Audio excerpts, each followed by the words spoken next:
Now the question is, sasa swali ni, what are the qualifications of the harpist? basi ili ni kuhitimu gani kwa yule mcheza kinubi? What are the qualifications? Basi mahitimisho ni gani? Bring me the harpist. Sasa nileteni mpiga kinubi. While the harpist was playing, wakati mpiga kinubi alipokuwa akipiga, the hand of the Lord came on Elisha. Let us grab to the Lord. Mkono wa Bwana ukamjia juu ya Elisha. Wacha tumpige Bwana makofi. Karibisheni katika nyumba ya Bwana. There is something I want to tell you. Kuna kitu ambacho nataka kuambieni. It's a small testimony from Brazil. Ni ushuhuda mdogo toka Brazil. Then I bring it to the house of the Lord at Rotary. Ya kwamba sasa naileta katika nyumba ya Bwana Rotary. Hallelujah. Hallelujah. When we were in Brazil, tulipokuwa Brazil, we entered one church. Tuliingia katika kanisa moja. That big hall. Hiyo sehemu kubwa kabisa. And many people were seated there. Na watu wengi sana walikuwa wameketi mahali pale. Then I was looking at these people. Na kisha nilikuwa naangalia hawa watu. Women, wanawake, men, wanaume. The way they are dressed, jinsi vile walikuwa wamejivika, it does not give any honor to the Lord. Haipeani heshima yoyote kwa Mungu. In fact, if Kenyans were there, hata hivyo iwapo Kenya wangelikuwa mahali pale, especially the widows, haswa sana wajane, when they see that, they will run for the sackcloth and repent. Wakiona hiyo wangekimbilia mavazi ya magunia na kutubu. Even the men, hata wanaume, they are recklessly dressed before the Lord. Ile kuvalia kutojali mbele za Mungu.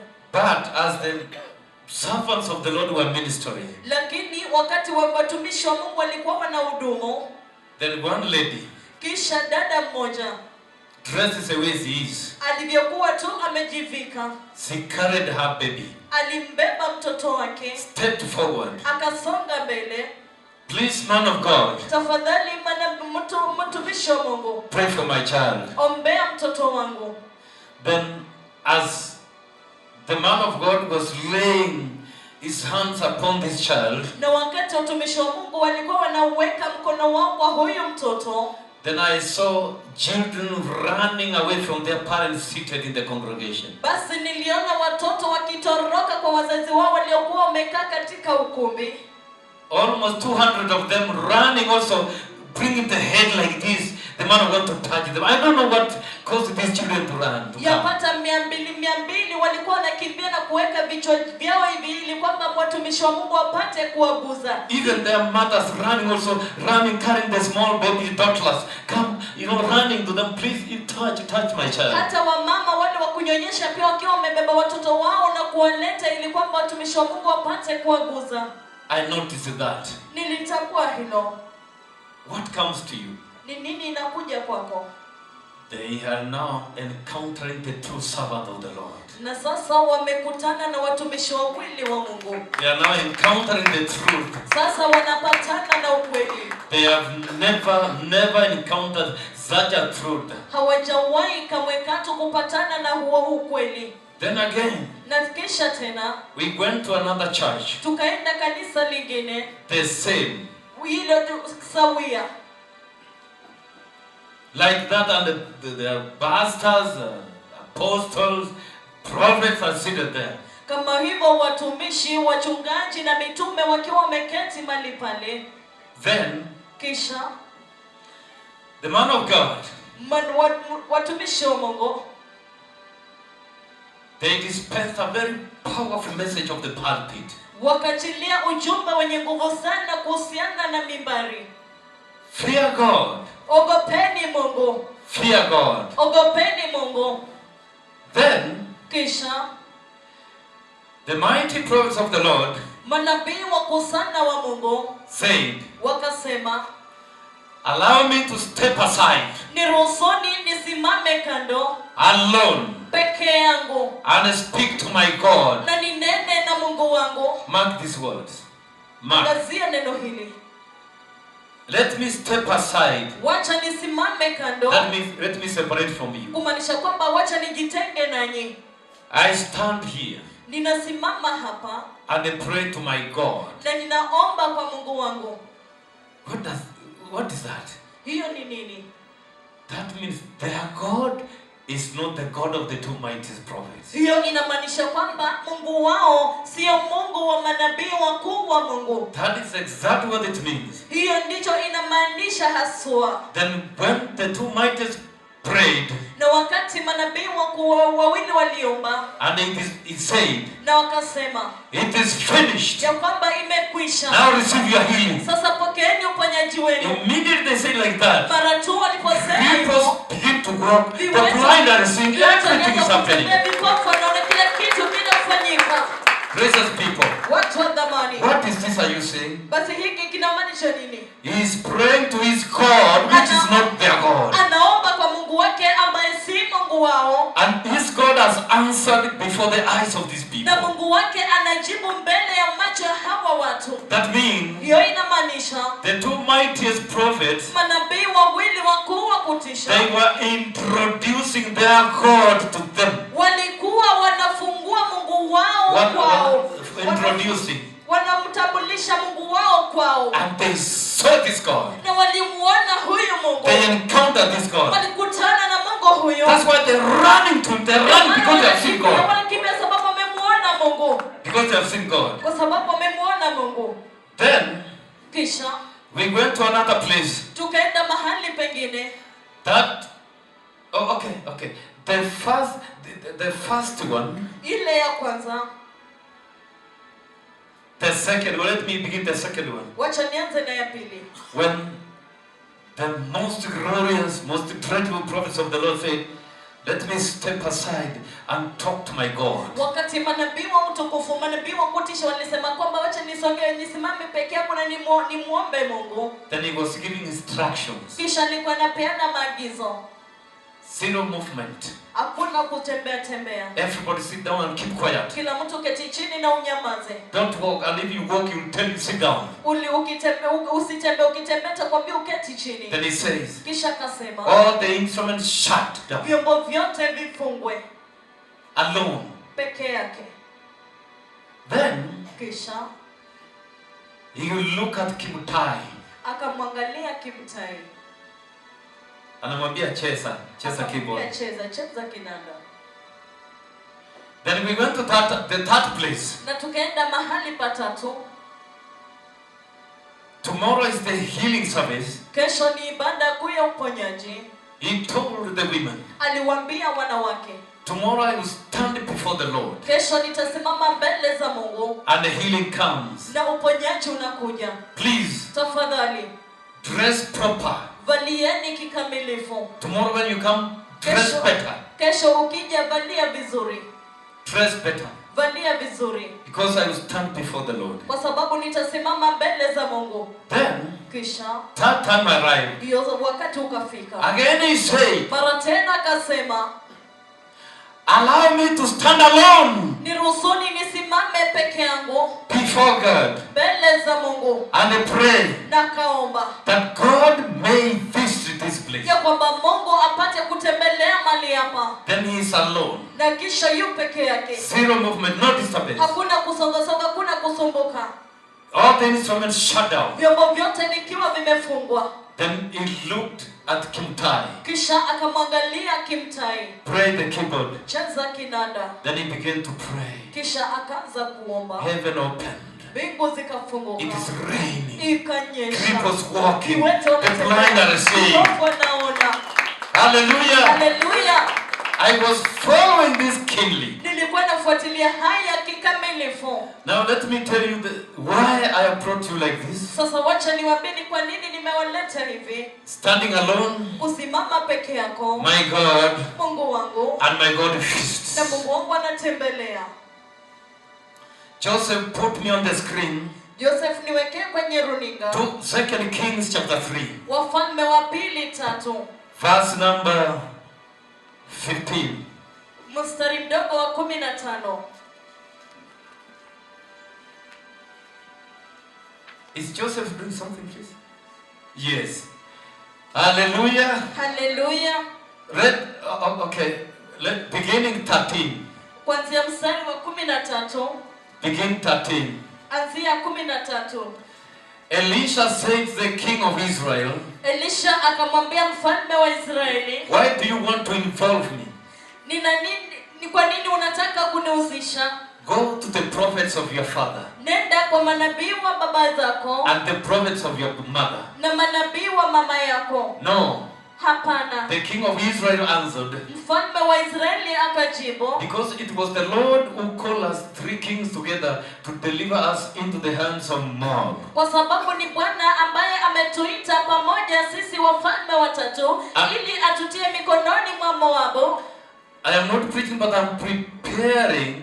Sihubiri lakini ninaandaa. So that I reach at the point that there is something I want to deliver you. Ili kwamba nifike mahali kuna kitu ninataka kuwapeni. Israeli was at war with Moab. Ilikuwa kwa vita na Moabu.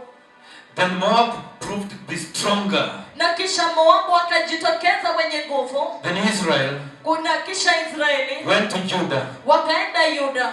To ask them for support, military support. Kuwauliza wale ambao wasaidizi, wale ambao watawasaidia kimajeshi. Majeshi ambao watawasaidia. Waende kupiga Moab. Waende wapige Moabu. When Josephat, the king of Judah, arrived, wakati Yosefu yule mfalme wa Yuda alifika, he realized alitambua Moabites are very strong. Moabu wana nguvu zaidi. Then he asked, kisha kauliza, do not we have a prophet of God around here? Je, hatuna mtumishi wa Mungu nabii mahali hapa? Then somebody said, na kisha mtu akajibu, there is Elisha, the prophet of the Lord. Tunaye Elia, nabii wa Mungu. Then the king of Israel na mfalme wa Israeli and these other kings, they went down to Elisha. na wafalme hawa wengine wakaenda chini kwa Elia. They found Elisha. Wakampata Elia. They are telling Elisha, wanamwambia Elia, please tafadhali speak to your God. Nenda na Mungu wako. Tell us about the war we are about to conduct. Tuambie vita ambavyo hivi karibu tunavianza. Elisha told the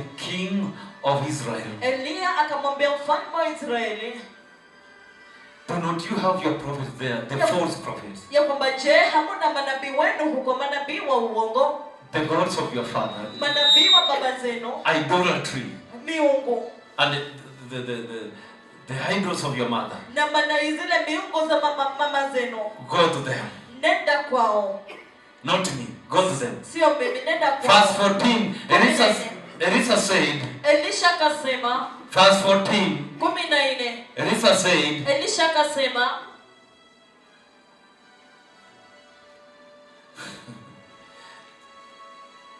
As surely as the Lord Almighty lives, hakika kama Bwana Mungu Mwenyezi mwenye nguvu anaishivyo, whom I serve. You see, he's introducing his God. Unaona sasa anamtambuliza Mungu wake. Whom I serve, I don't serve your God. Yeye ambaye ninamtumikia simtumikii Mungu wenu. Whom I serve. Yeye ambaye namtumikia. If I did not have respect for the presence of Jehoshaphat, king of Judah, kama si kuheshimu uwepo wa Yehoshafati mfalme wa Yuda, I will not pay any attention to you. Nisingetazama wala kukupa jicho. Now verse 15, that's what I wanted. Sasa 15 hicho ndicho nilitaka.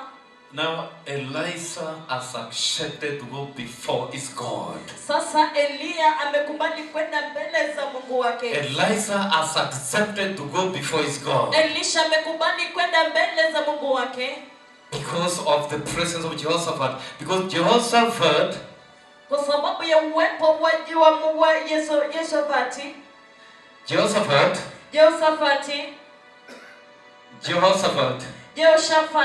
because Jehoshaphat loved God, the God of Israel, and he worships God, the God of Israel. Kwa sababu Yehoshafati alikuwa amempenda Mungu, Mungu wa Israeli, na alikuwa anamwabudu Mungu wa Israeli, the God of Israel. Mungu wa Israeli.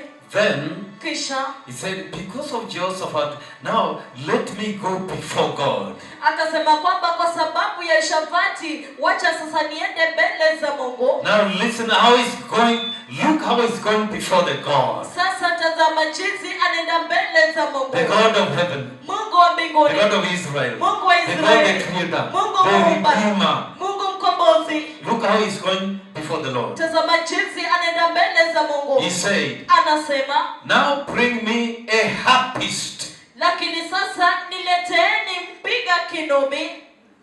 The harpists are there. Mpiga kinubi. Guys, now bring me the harpist. Sasa nileteni mpiga kinubi. While the harpist was playing, wakati mpiga kinubi alipokuwa akipiga, the hand of the Lord came on Elisha. Let us grab the Lord. Mkono wa Bwana ukamjia juu ya Elisha. Wacha tumpige Bwana makofi. Hallelujah. Hallelujah. Elisha stepped forward alone. Elisha alisimama mbele peke yake. And he said, akasema, bring the harpist here. leteni mcheza kinubi hapa. Let the harpist pray. Wacha mcheza kinubi acheze. Now the Bible is saying, sasa Biblia inasema, when the harpist was praying, wakati yule mcheza kinubi heaven opened, basi mbingu ikafunguka. and the hand of the Lord came upon Elisha. Mkono wa Bwana ukamjia juu ya Elisha. Enoch ameingia ameanza kusema simu. That is the point I want. Wakati iko tepa niko wakati Enoch anasema toa simu, anza kufanya hivi naona that is the time you tell him. Hallelujah. Hallelujah. Look at this now. Tazama hii sasa. Verse number 16. 16. We don't have verse 16. And they say, nakasema, this is what the Lord says, I will fill this valley with pools of water. Hivi ndivyo Bwana asemavyo, chimbeni bonde hili lijae mahandaki. You have gone to 17, I have not told you to go to 17, please. 16. Yes. And they said, this is what the Lord says. Akasema naye akasema, hivi ndio Bwana asemavyo, I will fill this valley with pools of water. Ntajaza, I don't know, maponde or what, with water. Verse 16. 16 inasema, chimbeni bonde hili lijae mahandaki. Hallelujah. Hallelujah. Then God answered. Kisha Bwana akajibu. Precious people. Watu wa thamani. This is what I learned. Hiki ndicho nilichojifunza. Now I connected things. Sasa nikaunganisha vitu. Kumbe, every time you see the mightiest prophet of the Lord, he said, I am stepping aside. Kumbe kila wakati ukimwona watumishi wa Mungu manabii wakisema kwamba ninasimama mbele. Zero movement, no disturbance. Hakuna kusonga songa, hakuna kutembea. All instruments shut. Kila vyombo vyote vimefungwa. Then he allows only Kimutai to play the strings. Anamuruhusu tu Kimutai peke yake acheze kinanda. Then he's standing before the Lord. Kisha nasimama mbele za Mungu. Then he prays. Kisha naomba. And the strings from Kimutai is on. Na ile strings kutoka kwa Kimutai inacheza. Then kisha he says it is over. Anasema kwamba imekwisha. Then you hear him say, kisha unamsikia akisema, now the roar is here. Sasa utukufu uko hapa.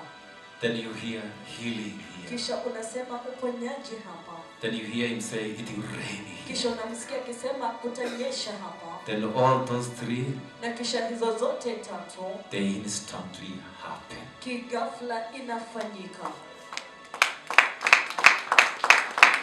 Now the message to Rotary Altar. Sasa ujumbe kwa madhabahu ya Rotary. It is always my cry. Kila wakati ni kilio changu. Something burning in me. Kitu kinachomeka ndani mwangu. That if I am your pastor, ya kwamba iwapo mimi ni mchungaji wenu, I must pick it from the Bible. Lazima niitoe kwenye Biblia. Using the materials of the Bible to build the holy church. Nikitumia zile vyombo za Biblia kujenga kanisa takatifu. Then I understood. Kisha nilielewa. These things is not a joke. Hizi vitu si mzaha. It's not a joke. Sio mzaha. But those who are playing them, they are a big joke. Lakini wale wanavyovicheza ni wenye mizaha zaidi. Fear God. Ogopeni Mungu. They don't fear God. Hawamuogopi Mungu. But how can they do if they are not taught? Lakini wanawezaje fanya hivyo iwapo hawajafunzwa? So Precious Church, kwa hivyo kanisa lenye thamani, the keyboardist, wacheza vinanda, go back to your keyboards please. Nendeni kwenye vyombo vyenu tafadhali.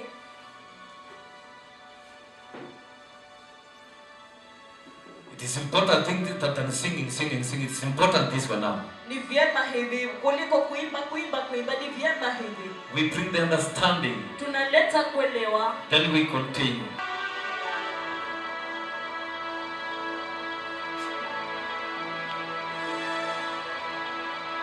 Is that the one they plays? Je, hiyo ndio wanaimba? Ndio hiyo. Are you sure?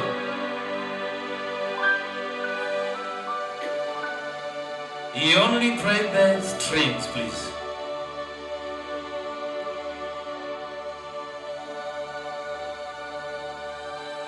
Can somebody tell me, is this the one?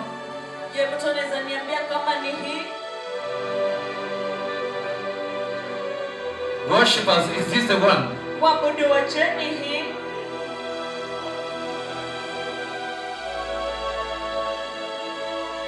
I believe it is not. Ninakisia sio. Now, let me use this one. I believe it's not. Wacha nitumie hii, nakisia sio. I believe it is not. Nakisia sio.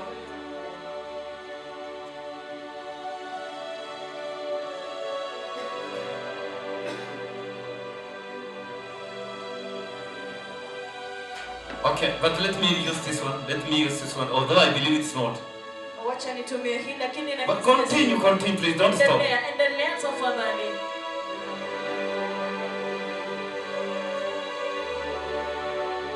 Thank you, David. Asante David. Now listen. Sasa sikiza. Now listen. Sasa sikiza. Now listen carefully. Sasa sikiza kwa umakini. That when this one is played, ya kwamba wakati hii inachezwa, and the mighty prophet stands here, manabii wakuu wanasimama hapa, the combination of this, kuweka pamoja na hiyo, the combination of this and the prayer opens heaven. Kuunganisha hiyo na maombi inafungua mbingu. We have never known this. Hatujawahi jua hilo. That the combination of these ya kwamba kuunganishwa kwa hiyo and the mightiest prophet na manabii wakuu and his prayer, na maombi yake, it reaches heaven, inafika mbinguni, and God does exactly what the mighty prophet has prayed for. na Mungu anafanya kikamilifu kile ambacho manabii wakuu sana wameomba. We have never known this. Hatujawahi jua hilo. We have never known this. Hatujawahi jua hii. We have never known this. Hatujawahi jua hiyo. That when the harpist, the keeper like David, is standing here, he touches the strings like this, he prays like that. Ya kwamba kama mcheza kinubi, kama Daudi akisimama mbele na kushika kinanda na kucheza hivi. This one now takes the mightiest prophet to stand before the Lord. This one. Hiyo sasa inamgharimu na wafanya manabii wakuu sana wa Bwana kusimama mbele. And when they stand before the Lord, na wakisimama mbele za Mungu, God must visit them. Mungu lazima atembelee.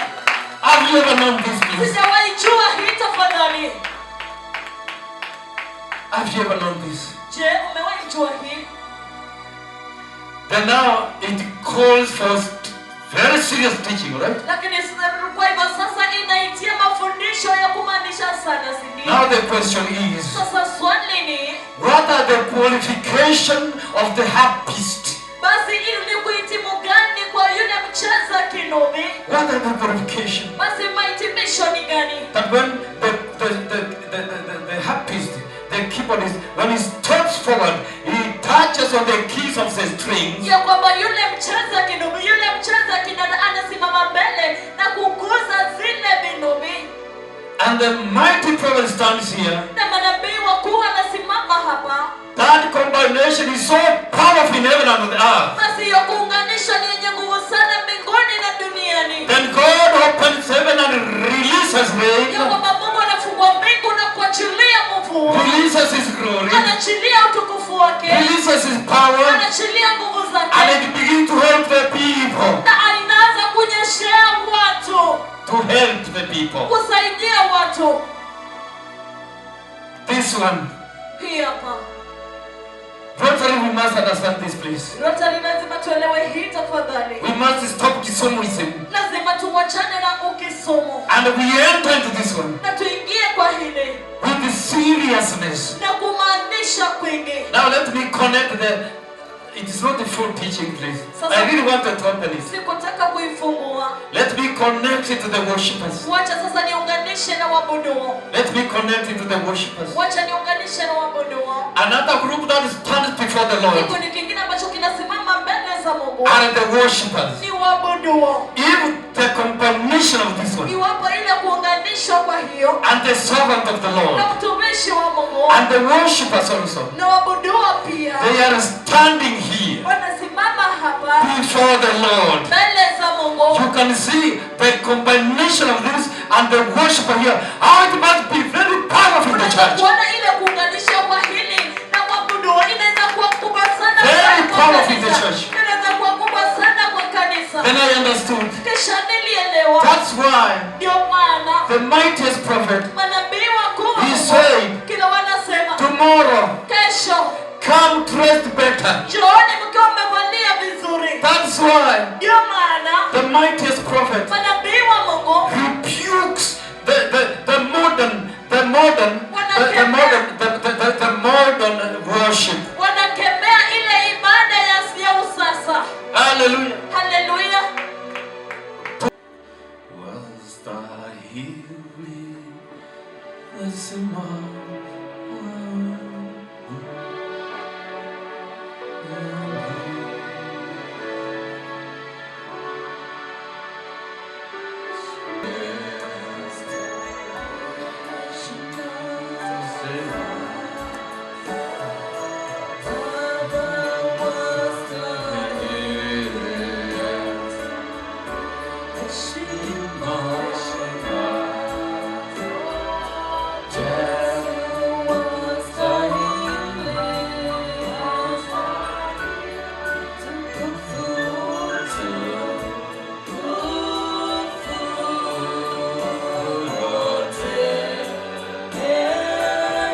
Let us worship.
Let us clap to the Lord as we are seated.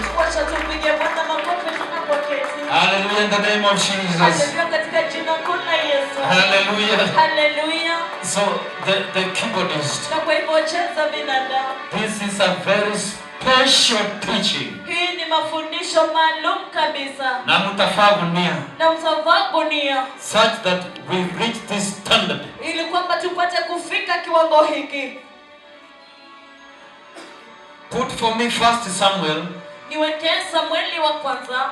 Chapter 16 verse 16. Samueli wa kwanza 16:16. Let us clap to the Lord. We have contributed for the holy tabernacle of the Lord. The tabernacle of the Lord. Ile tabernacle ya Bwana. Let me tell you something. Wacha niwaambie kitu. In Brazil they want to take it by force. Brazil wanataka kuichukua kwa nguvu. Hallelujah. Hallelujah. 1 Samuel 16:16. Samueli wa kwanza 16:16. The Bible is saying, Biblia inasema, let our Lord command his servants here to search for someone who can play the lyre. Basi wacha Bwana wetu na amuru watumishi wake walioko hapa kutafuta mtu ambaye anaweza kupiga kinubi. He will pray. When the evil spirits from God comes on you, that is Saul, and you will feel better. Atapiga kinubi wakati roho mbaya iliyochiwa nafasi na Mungu kuikuja kwapo, naye atajisikia vizuri. Are you seeing? Je, unaona? Those people that are here, those hao watu wale ambao wamesimama pale, that when they play that, ya kwamba wanapocheza hiyo, that instrument, hiyo vyombo, before somebody is tormented by evil spirits, mbele ya mtu ambaye amepakawa na maroho machafu, then those evil spirits, they just listen to that one, then they run away from that person. Basi roho chafu inasikiza tu hiyo na inakimbia mbali kutoka kwa huyo mtu. Those things. Hao watu. No, those instruments. Hizo vyombo. Then you see now, as Rotary, I've told you, I feel that we move higher where we touch the hand of the Lord. Kisha sasa waona kama Rotary tunapaswa kuinuka ili kwa mahali ambapo tunaweza guzwa na mkono wa Mungu. There is no joke. Hakuna mzaha. Then finally, because I wanted to introduce you to the whole church. Na kisha hatimaye kwa sababu nilitaka tu kuitambuliza kwa kanisa nzima. Exodus 33:16. Kutoka 33:16. I want to read it very fast. Nataka kuisoma kwa haraka kabisa. Exodus. Kutoka 33:16. Then look here, Moses and God. Basi tazama hapa Mose na Mungu. How will anyone know that you are pleased with me? Basi mtu yote atajua vipi kuwa mimi pamoja nawe tumepatana? And with your people unless you go with us. Na watu wako usipoenda pamoja nasi. What else will distinguish me? Ni nini kingine ambacho kitakachoweza kututofautisha? And your people from all the other people on the face of the earth. Mimi na watu wako miongoni mwa watu wengine wote walio katika uso wa dunia. In Brazil. Kule Brazil. The city of Boa Vista. Ile mji wa Boa Vista. The two mightiest prophets said, manabii wakuu sana wa Bwana walisema, allow me to step aside alone. Niruhusuni nisimame peke yangu. To stand before my God. Nisimame mbele ya Mungu wangu. And here Moses. Na kwa hapa Mose. If I say Moses, you know. Nimesema Mose. Because there are two. One of them is Moses. Mmoja wao ni Mose. But Moses is saying, God. Mose anasema Mungu. If you are pleased with me. Iwapo umependezwa nami. How will you distinguish me? Basi ni vipi utanitenga? And your people. Na watu wako. And from all other people. Na kwa watu wengine. Utanitambulisha namna gani kama tofauti na watu hivi wako na watu wengine? Utanitambulisha vipi tofauti na watu hawa na watu wengine? Kumbe ndio sababu manabii wanasema let me be alone and stand before my God. Kwa sababu manabii wanasema kwamba acha niwe peke yangu na nisimame mbele za Mungu. Then you will see my God. Kisha utaona Mungu wangu. That is a distinction now. Hiyo ni kutegwa sasa. Now the Bible is saying verse number 17. Sasa Biblia inasema mstari wa 17. And the Lord said to Moses, Bwana akamwambia Mose, I will do everything. I will do the very thing, exact thing you have asked. Nitakufanyia jambo lile uliloomba. Because I'm pleased with you. And I know you by name. Kwa sababu nimependezwa nawe, nami nakujua kwa jina. What is this that Moses? Basi hiki ni nini ambacho Mose was telling God? Alikuwa anamwambia Mungu, your presence uwepo wako must go with me. Lazima uende nasi. Must go with us. Lazima uende nasi. And the people. Na watu wa these ones. Hawa watu. And others. Na watu wengine. Then they will know you. Lazima watakujua. How you walk with us. Jinsi unatembea nasi. We cannot go without your presence. Hatuwezi bila uwepo wako. Do you know? Je, wajua what Moses means here? Kile ambacho Mose anamaanisha hapa. The presence of the Lord precious people. Uwepo wa Mungu watu wa thamani. When God goes with us. Wakati Mungu anaenda pamoja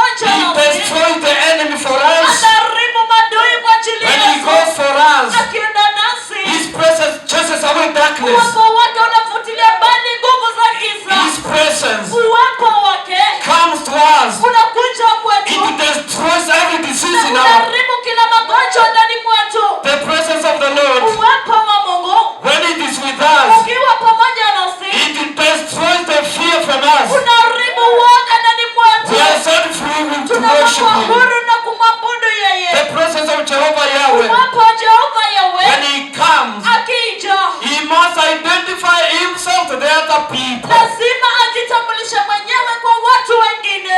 If we can pray, Iwapo tunaweza kuomba, Lord, Bwana, Rotary Altar, madhabahu ya Rotary, we cannot go without you. hatuwezi enda bila wewe. Every morning you wake up, Kila wakati unaamka asubuhi when you come to the church, na unakuja kanisani, did you tell the church, leo nimwambia kanisani, God, Mungu, I cannot go to the church without your presence? siwezi enda kanisani bila uwepo wako, Because I know kwa sababu najua if I go with you, nikienda nawe the other people will know my salvation. watu wengine watajua wokovu wangu. If I go with you, Nikienda nawe I know najua in your presence katika uwepo you wako will prepare me, you utaniandaa, will forgive me, you will utanisamehe, heal me, you will utaniponya, anoint me. When I stand before you, simama mbele sure zako. whatever I ask you Kwa must do kweli kila it. ambacho nauliza lazima utafanya.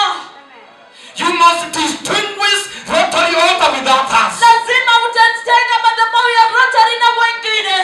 Lord, Bwana, I cannot walk in salvation without you, siwezi tembea kwa wokovu bila wewe, because kwa sababu I know najua you promised me uliniahidi that you shall go with me to the end. ya kwamba utaenda pamoja nami hadi And mwisho, at the end, na mwisho you are the one to lift me up. ni wewe wa kuniinua juu. Jesus said that I shall be with you to the end. Yesu alisema kwamba nitakuwa nawe hadi mwisho. That is the presence of God with you to the end. Huo ni uwepo wa Mungu pamoja nawe hadi mwisho. Do you pray like that? Je, uliomba hivyo? Now, Sasa the bottom line, ile mstari wa mbele, the harpist. wacheza vinubi.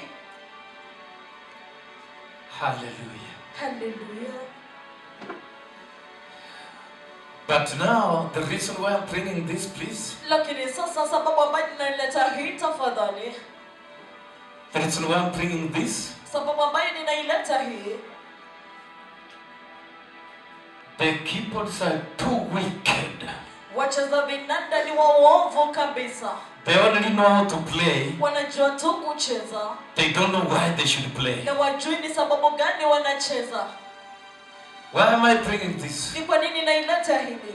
The worshippers are too wicked. Waabuduwa ni waovu kabisa. They know how to worship or sing, Wanajua tu kuabudu ama kuimba, but they don't know why they should sing. lakini hawajui ni kwa nini wanapaswa kuimba. Now it is very clear. Sasa ni wazi kabisa, We must enter deep. lazima tuingie vilindini, So we are consumed in the meaning of doing that. ya kwamba lazima tuteketeze katika sababu ya kujua hilo, That when this one is played, ya kwamba wakati hawa watu wanacheza, you must have prayed the whole week. lazima uwe umeomba kwa wiki nzima. My Father, Baba yangu, when I go to touch those strings you commanded in the Bible, nikienda kushika hiyo street ambayo niamrisha kwenye Biblia, my Lord, Bwana wangu, let it be correct. wacha iwe sawa, And Holy Spirit, na Roho Mtakatifu fill me that I do it correct. nijaze kwamba nifanye vyema. Father, give me the right anointing, Baba, nipe upako wa the kuomba, requisite anointing. When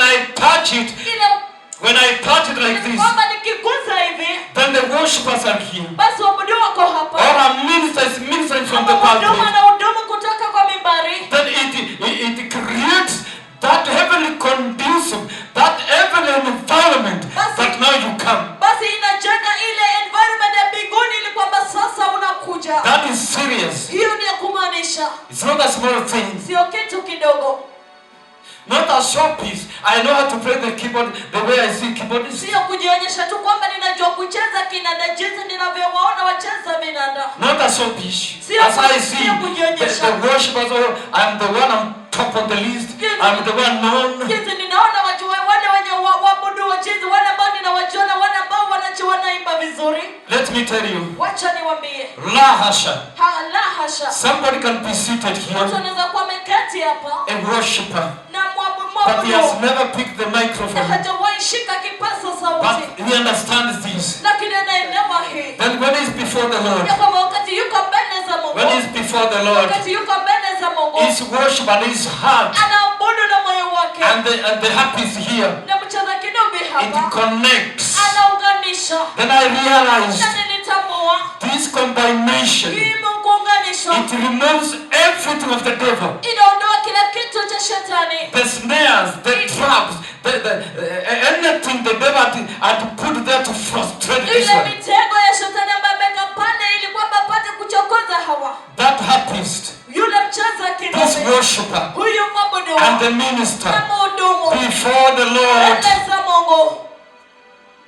These things, they clear the atmosphere. Hiyo vitu inasafisha anga. They destroy anything of the devil around here. Inaharibu kila kitu ya shetani mali hapa. But now God can come down. Kama sasa Mungu anaweza kushuka. Kumbe these things, Kumbe hizi vitu, when the servant of God stands before the Lord, wakati watumishi wa Mungu wanasimama mbele za Mungu, look at them now, tazama, watazame sasa and they worship us. na waabudu. Then when I was in Brazil, Na kisha wakati nilikuwa Brazil, I think I rang somebody from Brazil. na kisha nilipigia mtu kutoka Brazil, Nikamuuliza, nikamuuliza, when you sing, unapoimba nifinyange. nifinyange. I don't know how to sing that song. Sijui Yaani unaambia Mungu unifinyange. unamwambia Mungu nifinyange. How long are you singing that song and God has never kukufinyanga? Je, ni muda gani umeimba huo wimbo na Mungu hajawahi kukufinyanga? How long? Ni muda upi? You sing something you don't understand. Unaimba kitu ambacho hukielewi. Are you not calling God to come and kufinya watu jameni? Je, hamuiti Mungu kuja na kuwafinya watu jameni? When you are saying, Lord, Wakati unaimba Bwana, you are the potter, wewe ndio mfinyanzi, I'm the clay. mimi ni udongo, Nifinyange. nifinyange. Are you not standing before the Lord to come? Je, hausimami mbele za Mungu na kumwambia kwamba njoo? Those are the depths of understanding we must go. Hiyo ndio vitu ambavyo tunapaswa kuelewa That's Rotary. kama Rotary. Then we rightly stand before the Lord. Na kisha tutasimama sawa mbele za Mungu. What are the qualities of that person? Basi uhitimisho wa hizo vitu ni ya huyo mtu ni nini? Can you play the Magnificent, please? Je, unaweza I'm finishing now. Namaliza sasa. I'm finishing. I wanted to point to you. Then, beginning today, we are going to enter into serious teaching now.